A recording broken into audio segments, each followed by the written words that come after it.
নেতা চিনবে না, নেতা তার কর্মীরা চিনবে না, বন্ধু বন্ধুরে দেখে পালাবে। এই কঠিন মুহূর্তে সূর্যটা মাথার কাছে চলে আসবে, জমিনটা তামার জমিন হবে।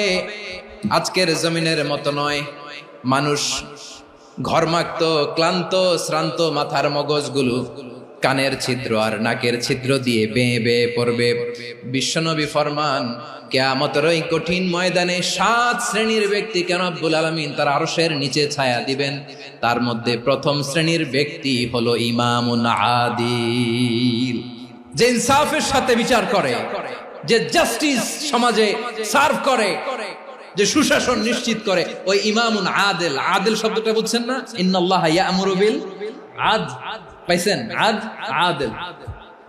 7 শ্রেণীর ব্যক্তিকে আল্লাহ তাআলা সুশীতল আরশের নিচে ছায়া দিবেন, যেদিন তার দেয়া ছায়া ছাড়া কোনো ছায়া থাকবে না।